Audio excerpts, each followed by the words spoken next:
Okay, so it's 5:04 on the 18th of Jan, and there's a quorum present, so I'd like to call the meeting of the Otter Creek CUD to order. Okay, let me share my screen quick so that folks can.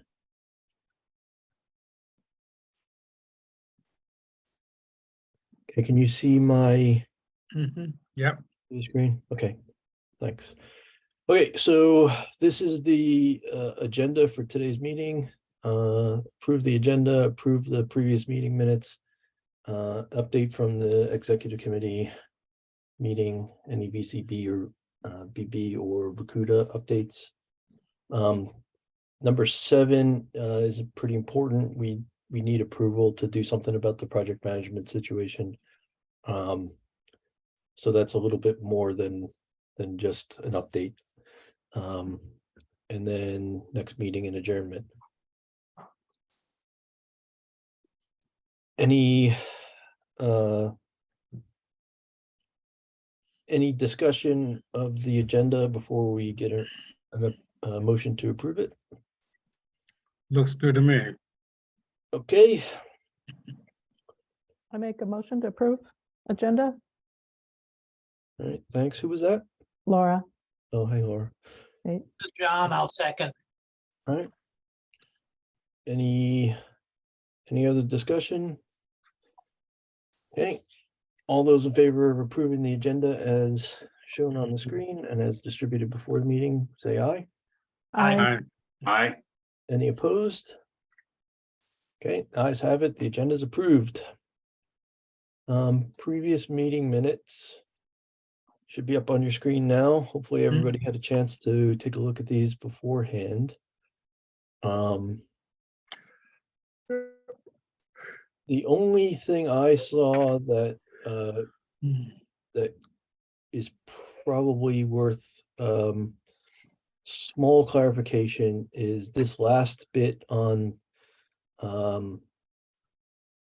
this last bit in under any other business.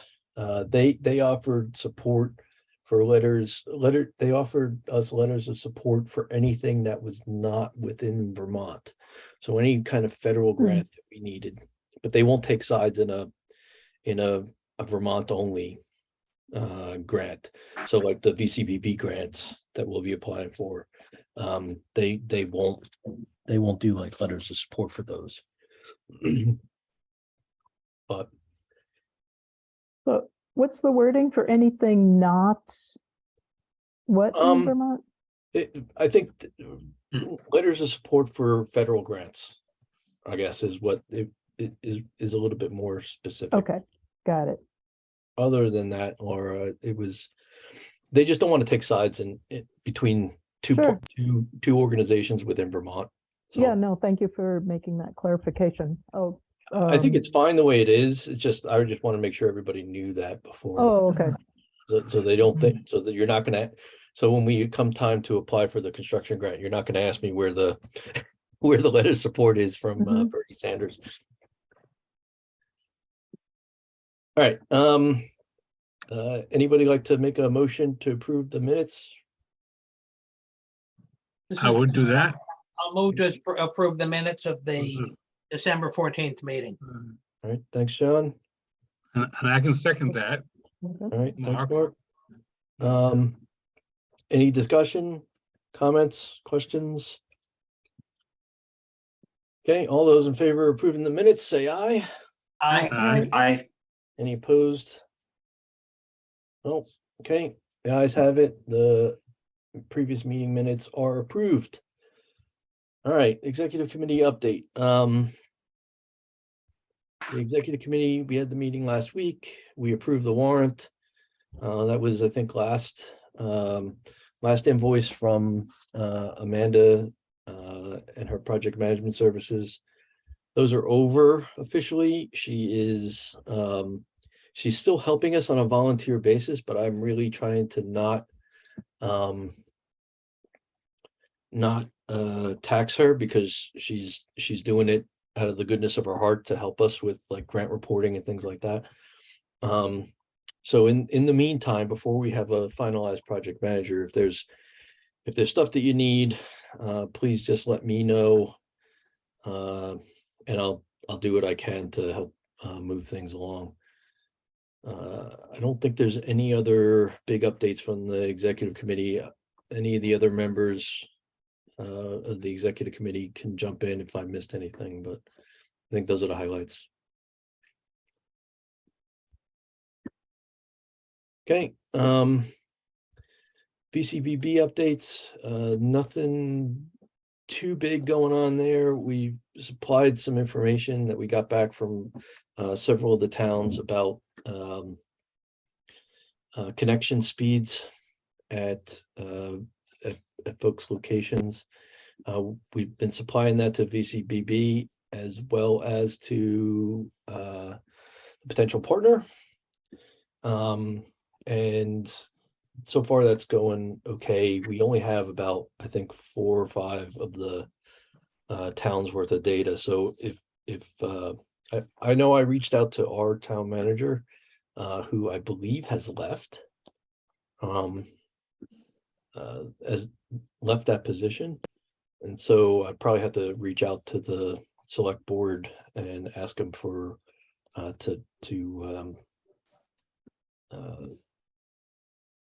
I had asked her to publish the request for folks to check their speeds in the local town newsletter. But I don't know if other folks are having success in any particular way, but Laura and Mike have been doing a good job of trying to gather that data and helping to standardize it and collate it. And I just want to thank everybody for Yeah, their help with that. Okay. I don't think I have any other VCPB updates. Larry, do you have any OCCUD updates? I've got a few, because we had 2 meetings. The first one was January 5th. There was discussion on the Northern Borders funding. There's a working group or a committee working on the role of the financial advisor. That's still going on. Also, they're working on 2023 strategic plan. There's an executive committee and a governance committee working on that. And then legislative day, that's coming up January 31st. I'll get into that in a minute. There's going to be a meeting with the joint committee, both from the Senate and the House. And I'll get into the representation here just when I get into the next meeting. Mapping, there was discussion on the whole FCC mapping and how that looked like a subpar job from a contractor, but that's coming on. That deadline, I guess, is out. There was an announcement that Southern Vermont CUD has hired an executive director, and I believe that's the same person or persons that have been there from day one from the regional planning in Bennington. So getting into the CUD, VCUDA, VCBB legislative day, again, that's January 31st, 2023. I'm going to actually read the email that came so I get everything right. On Tuesday, January 31st, 2023, VCUDA is planning a legislative day in Montpelier at the state capitol. Details are still being finalized, but we wanted to share the preliminary online so we could share with CUD boards and other interested parties. All CUD board members, staff, and volunteers are welcome. We will gather between 9 and 9:15 on the first floor lobby of the Capitol. The plan is to be seated in the gallery of the House chamber by around 9:30 in anticipation of the reading of a supportive resolution on the rural broadband crisis and CUD solution when session opens at 10 a.m. This will be a nice opportunity for both CUD volunteers as well as CUD staff leaders to be recognized, and we would encourage you to invite contributors who would appreciate this moment to join us. We have requested opportunities to testify or meet with a number of committees and officials. Details are still being finalized. However, we know some committees will not convene until 2 p.m. So we are expecting a full day, perhaps until 4 p.m. or later. We will send more details as the calendar is settled. We are also preparing some key talking points and discussion focused items to keep our messaging aligned. Those fact sheets will be shared in advance as well. If you plan to attend, please register your name here, and I'll forward this for anyone that's interested. So everyone's invited. For those of you who have done this before, been to the state capitol, I can warn you that parking up there is a challenge. Always has been, and that's never been fixed. So again, we met on January 17th. Talked about, again, the legislative day, who's going to be representing the CUDs. OCCUD has already, or has hired a lobbyist. I believe his name is Nate Coda. I've actually seen him on TV before. He's actually a lobbyist for the oil distributors, but he has a lot of knowledge on CUDs and broadband. There's a discussion of in-person hybrid meetings. There's a bill this week, I guess it's to be passed in the Senate, regarding extending the requirements and regulations that came out of COVID. There is one CUD EC Fiber that does a hybrid meeting. They have one location in, I think, Royalton or South Royalton, where they're at the town hall, where people, if they want to attend the meeting, they can go in physically. No one has ever done that. The VCBB challenged 33,000 either unserved or underserved locations in Vermont. Rob Fish talked about gap funding, which everyone is involved in now, except for EC Fiber, looking at all the options. And the VCBB has not heard back regarding the middle mile grant. So that's the update. So getting back to legislative day, I'll get this email out to anyone that's interested in going. But we do need representation from Otter Creek, and I'll hand it over to Tony to see who's going to go up there. Tony's the most versed on this, but everyone's welcome, but you have to sign up.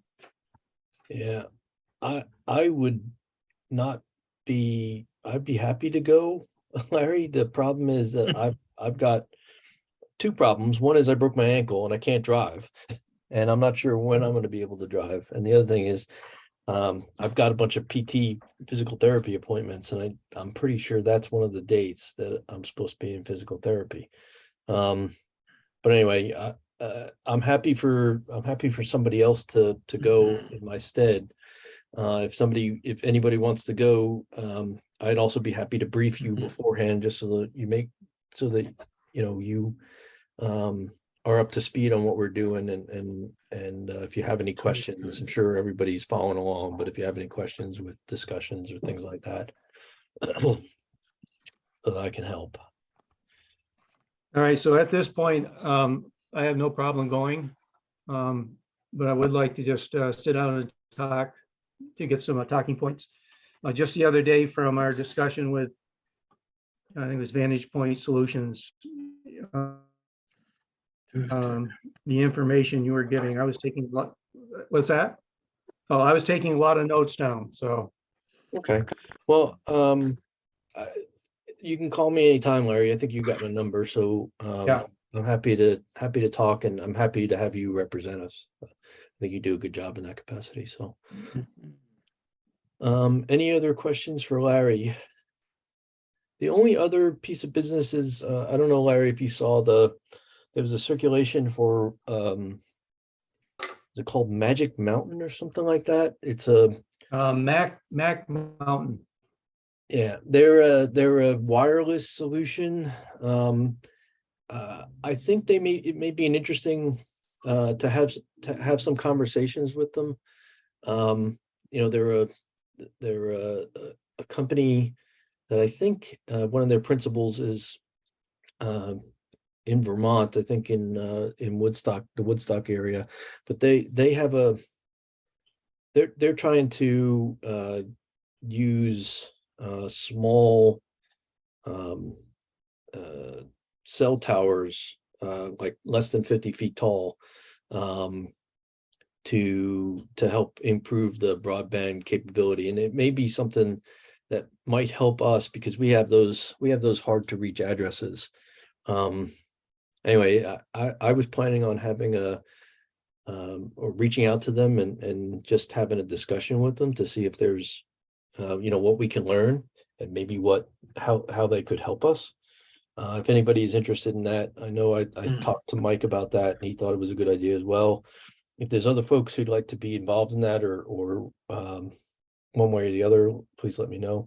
And if anybody thinks that it's a terrible idea and we shouldn't do it, please let me know as well. There's some Verguda or CUDs that are also looking into this, that some of the executive directors actually have expertise in this field. So there are different CUDs looking into this. So there's a 1-page that they sent out. I'll send that out to everyone so they can read it. Okay, thanks, Larry. Yeah, the 1-pager didn't have tons of information. No, but, well, anyway, I personally would like to learn a little bit about it just to see if it could help us in those hard to reach areas. So, And Tony, I did send a response. So you can see what I think about it. But the other thing that I'd like to do just in this sort of subject is determine what are the hard to reach areas. I think in my email, what I responded to is, so far what I've seen from our providers list, it seems like the hard to reach areas are off grid. yeah, So I think we maybe don't know that really, what all the hard to reach areas are yet, but yeah. I That's think important. once we get some more engineering back Yeah. later this month, we will be in a little bit better position to understand that. correct. I agree. All right, thanks, Laura. Hmm. Any other discussions, questions, comments, concerns about VCBB, VCUDA, anything we've talked about up to this point? Okay, the next topic is the project manager. So we issued an RFP in early December for project management services to replace the work that Amanda had been doing for us. We did get one response. The company that we got the response from is a company called Vantage Point Services. I think they're headquartered in South Dakota. I believe that's where their headquarters. Yeah. They have done some work in Vermont. I believe they've worked with a couple other of the CUDs as well. And they're kind of a soup to nuts consulting firm. They've got they've got engineering, project management services. They've got administrative services. They've got legal, commercial, all that kind of stuff.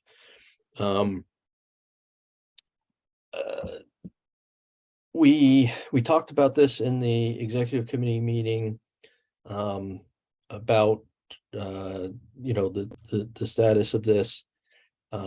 We met with them last week. Was it last week or was it? Yeah, it was last week, right?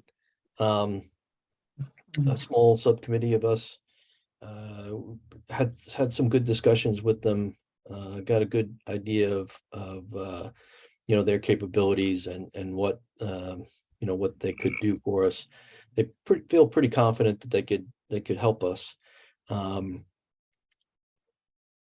Since that time, I've had a little back and forth with our lawyer about consulting agreement or potential consulting agreement with them. And so I guess I need, the CUD needs the ability to hire a project manager to do the work that Amanda was doing. And so I'd like to open the floor for some discussion and some thoughts and comments about that, and hopefully a motion to take some action on this front. So When we met in the executive executive session, we had some problems with the agreement. I think you've addressed the problems. I read a copy of the agreement late this morning. I think you've addressed the problems. It would be nice to have a local company doing the job for us, but no local company expressed an interest. yeah. And So John, I'll move I to did go beef forward up. with the project manager. Oh, excuse me. I'm not sure who was speaking. Go ahead, Tony.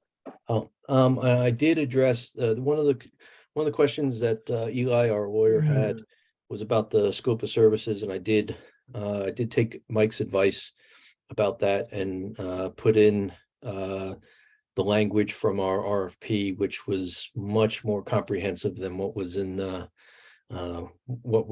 the draft agreement originally. So I think I've got that covered as well.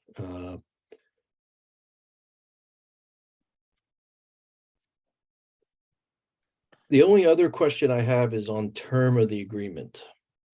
Are folks comfortable with a 1-year term? We have money for roughly the next 18 months based on the pre-construction grant that we got last year.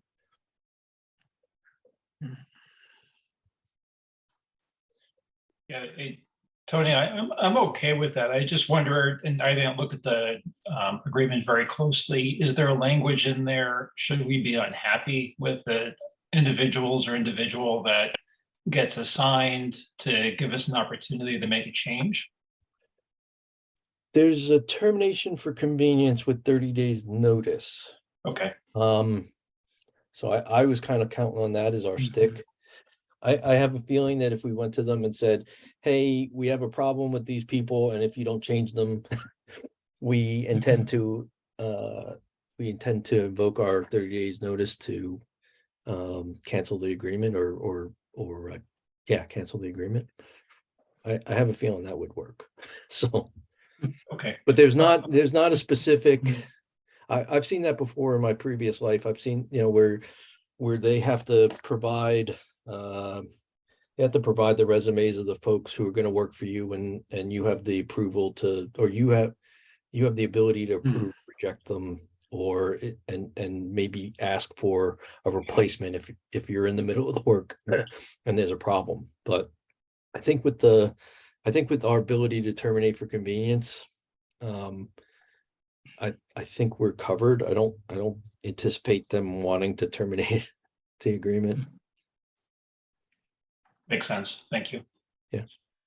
So, Tony, I had sent you an email earlier. Yeah, I my- saw your email, Jackie. I think that's a good idea, the 45 days versus 30 days. Yeah, so it's either, extend out when payment is due, or, when we get an invoice, send it out, get the approval of a couple of people to be able to prompt pay when the invoice is due, so that we're not having to wait for a board meeting and make sure that we have a quorum.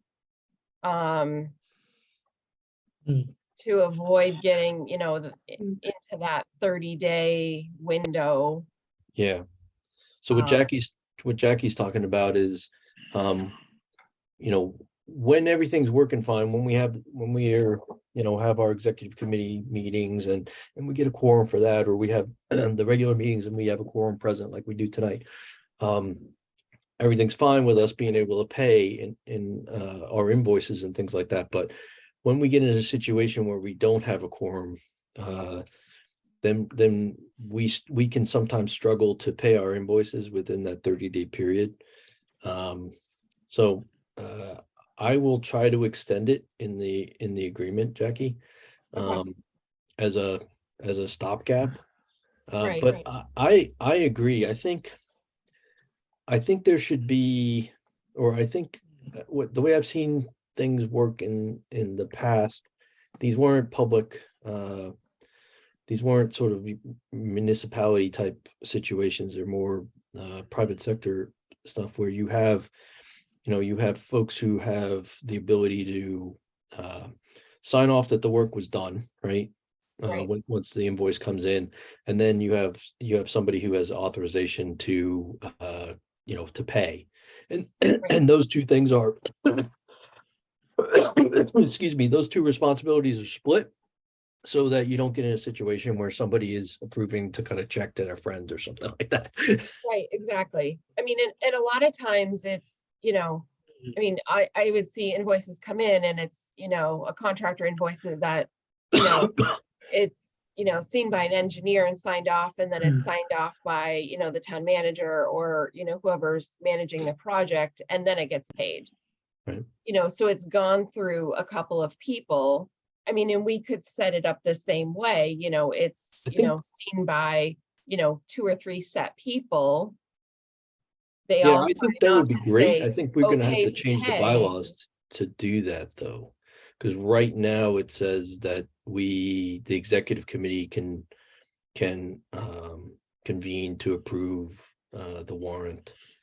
Or the full board can do it, but there's no other sort of small subcommittee. I'd love that ability, but we don't have that right now. I don't think, I mean, unless I'm wrong. So we could do up a letter, have it signed off on by The full the board or, signed off by the board, giving authorization to, and spell it out completely that, invoices from this company need to be signed off by, out of these 4 people need to be signed off by at least 3 before being paid within this time frame. I'd be fine with something like that. I'm not an expert on any of that stuff, so if you can draft a letter that we can talk about at our next board meeting, Okay. Jackie. Yep. That would be great, and then. Yeah. In the meantime, I'll try And- to extend the credit terms on the agreement to 45 days, Okay. just to give us a little cushion.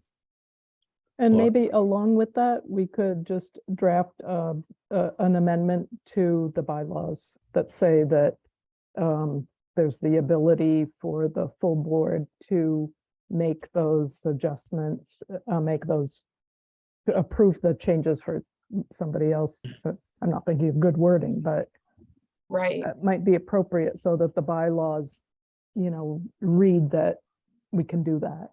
Yeah, I could draft Yeah. that if you want. Well, and there's some grants that have a clause in there that's called prompt pay, where you have to pay your contractors within 2 weeks. So that's where, like, the town, we have that issue. So I have a letter it's just a standard letter that I type up and the board signs off for, the prompt pay notice for when we did our segment 6 project through town. And all the invoices that came through for that one project, we were able to, once everything was signed off by the engineers, town manager, I just Yeah. cut the check. is there, do you have a sample resolution, Jackie, that the select board approved that? Or was Yeah, it it's a just a single letter page that letter. that It the was, chair of the select board signed or whatever? yeah, the whole board signed it. Okay. All right. Yeah. So it's effectively, that's the resolution, right? Yeah, Okay. Yep. So maybe if you and Laura can have a chat and work together, I'm sure two smart ladies can come up with some good solution. yeah. I can Yeah, send it to Probably you, much smarter than me. and we can amend it and make it Okay. work. And then we can Yeah. talk about it at the next board meeting and if you could circulate it, a week or so before the next board meeting. Right. Probably it would be good to have it for the executive committee, just so that if the executive Yeah. committee has any issues with it, we can iron those out before it goes to the full board. Okay. Good Okay. idea. So I'd request that we, that I get or that we get a motion that allows me to hire a project manager, please. I'll make a motion Mm. to allow you to hire a project manager. And I'll second that. Thanks. So maybe let's formalize the motion a little bit. I guess we'll have a motion. You don't want me to just hire anybody, right? Should we amend the motion to say, hire, Vantage Point as a project manager? Yeah, I think that's what we need. It needs to be specific. I can't, you don't want me to just hire anybody. Because we did go through an RFP process. Looks like it's a motion. To hire the project manager, Vantage Point. Yeah, Vantage Point Solutions for Project Manager Services. Sounds good.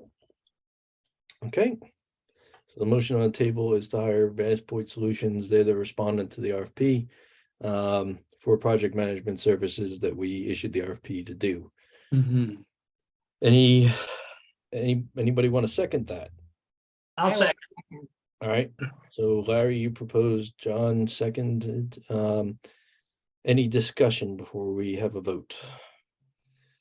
I heard folks say that they're comfortable with a 1-year term. Is that Mhm. good? Okay, Yep, so I'll make 1 it year is for- good.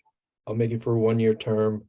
We do have that termination for convenience clause with 30 days notice, so I think we're in good shape in terms of and we also, we're not just setting them loose on the work.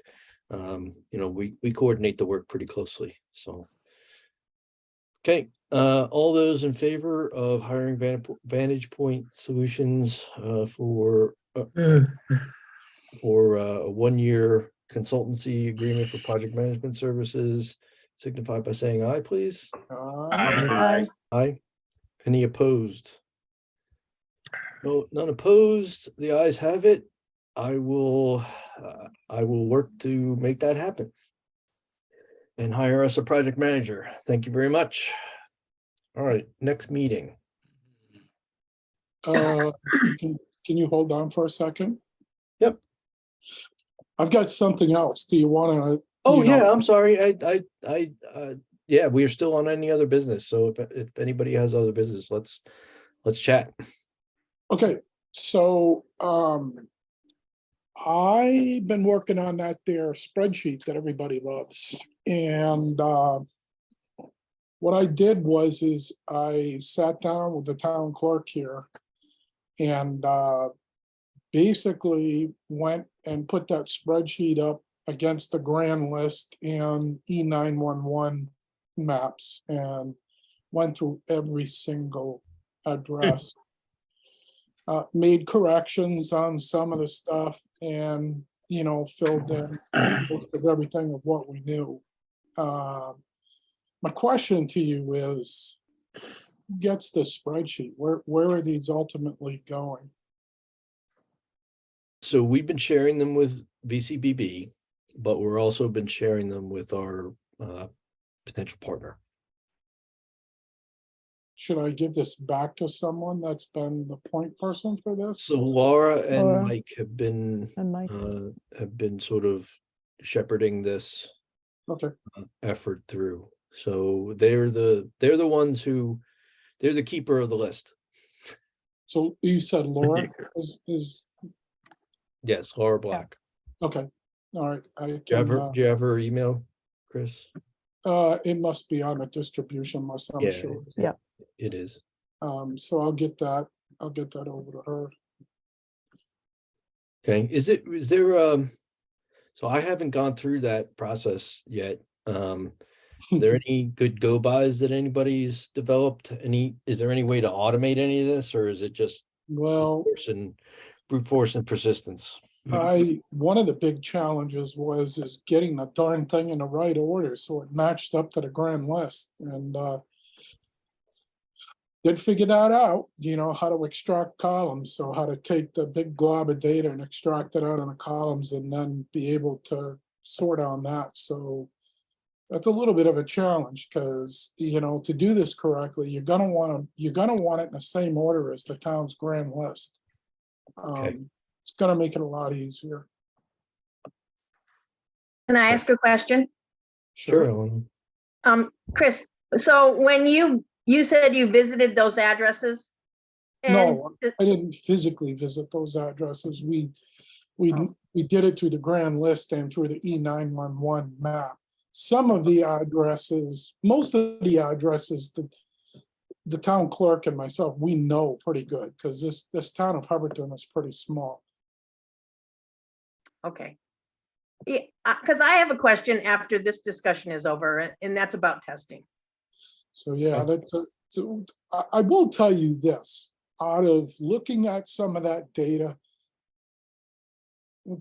I laugh at some of the things they call served, and it's like, no, it's not, and some of the numbers that they have on there.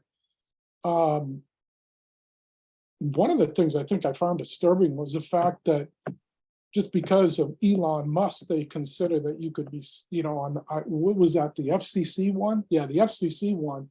They consider that, well, that's served, you could get Elon Musk, you can get Starlink, but that's another subject. But even on that spreadsheet, those numbers weren't completely truthful. I mean, I know there's addresses on there that they say are served, and it's like, I think my point is my provider is, or somebody gave fictional information, in my opinion. And what you're going to find is probably, how do you prove, right, that some of these addresses, physically would have 25-3. And I can tell you here in the town of Hubbardton, hardly anybody has 25-3. I know one person that has like 3 modems, with an aggregate. I've got 2 modems in an aggregator. So I get 10 and 1. So he might get 20, 25, and he's a rarity. So, but if you look at this thing now, they'll show some of the addresses as served. In my opinion, anything to do with GoNet speed, that's, here's another thing they don't account for. And this is my opinion. Anything copper is not served. I don't care what the speed is. Right. Copper's dead. It is dead. This Right. stuff, I'm surprised they could even, they probably, if my modems died or whatever, they may tell me you're all done. They may not give me new ones. And if the copper starts to degrade, we're done. It's over. These companies don't even want to fix this stuff no more. So I really feel as that anything copper is like, you got to get rid of this, regardless. So I'll get up my soapbox now. So, so if I could just chime in, Chris, this is one of my biggest pet peeves as well. And if you look through the aggregate data of all of the addresses across all of the towns in the CUD, there's 400 addresses of the 3,100 that have buildings on them that are listed as 25-3. So I think we're getting a lot of feedback from our residents that those that are supposedly getting 25-3 don't really get that speed. And feedback also from residents when they go to their providers to ask for that service, they're being told by those providers that it's not available. So my direction to them is go to the FCC site with the proof that the service is not available. That's the best way for them to provide that feedback, and also provide the feedback to me for my town. I'm in Sudbury, so I can provide it to the VCBB and whoever we partner with.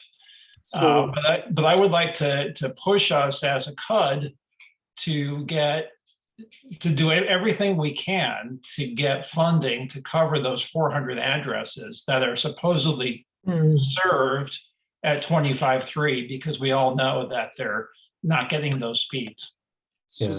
So Mike, you're gonna love this. I sat down with our new representative here, Joe Andriano. Yeah, I know Joe well. I love him. Yeah, he's a great guy. I sat with him for over 4 hours. Yeah. He actually, you guys should go, he just posted a YouTube video. If you go just on YouTube and do Joe Andriano, he'll come up. Yes. And he's got a video that he just put out about the grants for, broadband. And he's got the spreadsheets, and he's going to tell you a story in this 13-minute video, how the numbers get calculated, and he does not agree with it at all because, basically like a town like Hubbardton is like, man, we're not considered on the list of, you really need money for broadband. And he'll give you the reasons why, because because Hubbardton is right next to Castleton, which has a college. Whiting isn't, for example. Well, they're too close to Middlebury, and they go to college. Yeah. So he shows a spreadsheet, he shows the formulas, he walks through it. He does not agree with it, but it's just some of the stuff that we're up against. Now, the other thing that I got from Joe sitting with him, he tried to challenge that FCC thing with GoNet speed. And the problem is, and he made this very clear, he goes, they will not accept the challenge unless it's in writing. And GoNet won't put it in writing. They'll tell you verbally, but verbally isn't good enough. We don't have GoNet speed yet. Yeah, I think a lot of folks are struggling with that, and we've had some discussions about this subject in the partnership context, and we have what we're planning to do is to add a line item to the grant to help cover those addresses that, like Mike was talking about. Whether that flies or not with the VCBB is a different story, but that's the plan for how to try to deal with it with the funding situation. Thoughts, comments, questions? Tony, I sat in on one of the VCPP calls, I think it was last month, where this topic came up, and they were fully aligned with the fact that the information being provided by these legacy service providers, these old phone companies back to the FCC, is not always correct. And they were going to challenge that with those service providers and the FCC as well. So it would be good to get some feedback from the VCPB as to how that challenge is going. Yeah, I didn't spend a lot of time with the FCC stuff just because of like what you guys have been saying about the needing it in writing and trying to get all that organized on and you can't do these things. You can't do this one person, make 100 different claims. It has to be the resident of that location has to be the person who does the challenge. Does it say that at the FCC site, Tony? I believe it does, so. Yeah. Eleanor. I believe it does. The other complication that we're having is that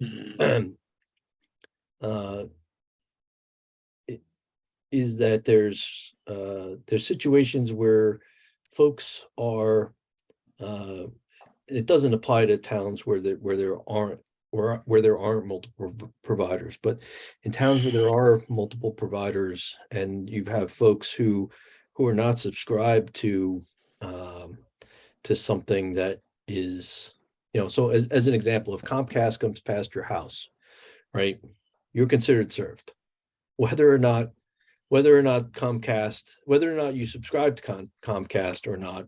If Comcast is available, you're served according to pretty much all the maps, the state maps as well as the FCC maps. Comcast that goes by my house doesn't work at what they have told the FCC it runs at. It's not 25.3. It is not. Yeah. It's not even 1/3 of that. Yeah, I mean, like if you have Comcast, cable, Cable not, DSL modem? not No. DSL, but cable. Coaxial Yeah, cable cable modem then, okay? that Yeah. provides broadband services. Yeah. Yeah. It would have to be cable modem, because that's the only thing you're gonna get that's above, I think it's 120 is what the FCC map uses, Yeah. or something, right? I mean, Comcast is providing me broadband, right? That's how I'm connecting to you guys. And on the sheet, it says it's 25.3 and it's not that. Okay. So how is that getting reported back to them that it's not that? Because everyone on my street is in the same boat, I'm sure. Yeah. I think, I'm not sure I have a solution for you, Eleanor, other than to talk to Comcast and get it in writing that the level of service that they're promising is not what you're getting. Okay, okay. I honestly, I don't, if, and then the long-term solution is like what Mike and I have been talking about with the partnership, in the partnership context, and that's to set aside money, or to put some money in the grant to cover folks who are in that boat. Who that, that the state says they're 25.3, but we all know that they're not getting that. And so we make sure we go past those houses and give them the opportunity to subscribe to fiber if they want it. Okay, so that's for the fixed broadband then. That's what you're thinking, right? Yeah, I think that's the long-term fix. Okay, and then There's a the other short-term part fix. of this is the mobile broadband, right? Yeah, that's why I said I wanted to try to reach out to that company and see if there's an opportunity for us to work together. I know there's a lot of concern about putting up a lot of cell towers that screw up ridge lines and things like that. But it might be it might be a good solution for some of our more remote areas, to help those folks out. Is it possible for someone to somehow figure out how to get this data to the FCC about all these places that they're Yeah, not running? that's what Mike was talking about with the VCBB. They are challenging. I don't know how many addresses you said it was, Mike, but it was quite a few. Yeah, I think it was Larry when he was talking about the Oh. update, 33,000 33,000, yeah. addresses that were being challenged. It would be nice to know which of those addresses, Larry, are in our CUD. There's another email I'll send out to everyone. It's from Community Networks. Just starts out in our view, Friday the 13th mapping challenge deadline highlights failed process. Last Friday was a major milestone in the process of moving $42.5 billion from the federal government to states to distribute mostly to rural areas to build new modern internet access networks. January 13th marked the deadline for error corrections, called challenges, to the official national map that will be used to determine how much each state will get. And it goes on and how states like Massachusetts, who are real aggressive in getting broadband out, will actually suffer. Each state gets at least $100 million. Massachusetts probably will only get that because they're way ahead of everyone else. So I'll send this along. Yeah. But There's that, also, can I just say one more thing? That challenge that he's talking about is only for mobile broadband, not for fixed broadband. no. It doesn't say. No, because they're not accepting the data that would be for fixed broadband. They're not looking at something that came through a Wi-Fi connection. That fixed broadband testing is to happen outside your building and to use mobile broadband. That's what that is. it actually, it doesn't appear to have anything to do with the fixed broadband issue. Other than you can use the fixed the speed test to test, but there's nothing that's getting logged. It doesn't sound like there's anything that's getting logged about it. I think that it's probably the providers themselves that are feeding the FCC the data. I'm speculating. Yeah, I think most of the data came from the providers, right? You are right about that, Eleanor. I'm not sure I understand your question or what you're saying about the fixed versus mobile broadband stuff. But Basically, what I'm saying is they're not collecting data about problems with fixed broadband, only mobile broadband. And I know that sounds crazy, but that's what I read it as.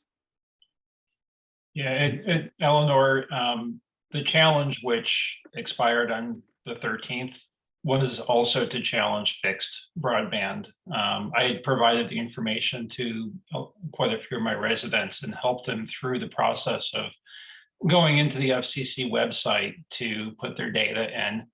And there were ways in that data collection process to challenge their access to fixed broadband at their address. I don't think that's actually, I know that certainly people may have been running that test, but I don't know that FCC actually acknowledged that. The way I'm reading their website. I could be wrong, but that's the way I read it, actually. maybe I can Okay. ask you, maybe I can ask you folks to talk about it offline. Okay. And come to some kind of understanding. Maybe I Yeah, think it sounds like you both have some good experience with the website. Maybe you can chat together and figure out where you can learn from each other. I have a question. If the FCC map and spreadsheet shows that an address has 25.3 or higher service, whether it's right or wrong, does that mean that fiber won't be coming to that address? We're not using the FCC maps, John. We're saying to every house. No, we're using the state maps, right? The state public service maps. And like Mike said, and what I we tried to communicate before is for the folks that are listed as 25.3, we all know that that's not exactly even if they were getting 25.3, that isn't very good and long-term sustaining service. And so the intention is to put money in the grant to try to serve those addresses as well, but we're going to have to get approval for that because it's not the way the Act 71 is written. The Act 71 says that those folks are hunky-dory, essentially, even though we all know that they're not. So we are trying to, the plan is to add money into the grant to cover those folks with fiber. Okay, thanks. Do you have the state map or can you send me a copy? I can send you a link. Okay, It's a pretty big map. okay, But that's fine. the address list was, yeah, the address list that we sent, that is the state data. So it should match the maps. Yeah. So you should have received a spreadsheet of your town. From Amanda. Yeah, from Amanda. Okay, so the It spreadsheet. would have been in this, it would have been in December, early December, right? I think so. Yeah, it was so either the- late November or early December. So the spreadsheet we got from Amanda a month or 6 weeks ago is the state record that we're working with. Yes, it's reflective Yes. of the state map. Yes. Okay. So do you need the No, I'm link or- fine now. Thanks. Okay. Yeah, no worries. Wait, any other business? Questions, comments, concerns? Wait, next meeting looks like the 16th. Nope, sorry, 15th. Is that right? Or is it Yes. the, Yep. Yeah, so the executive committee meeting would be on the 8th and the full board meeting would be day after Valentine's Day. All right. Yep. Okay, I would entertain a motion to adjourn.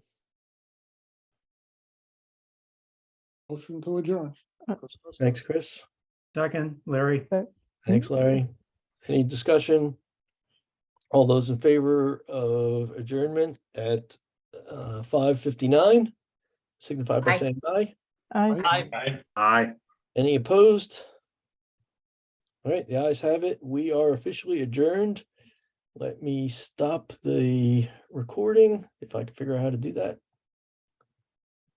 And stop recording. Yep. Good night, everybody.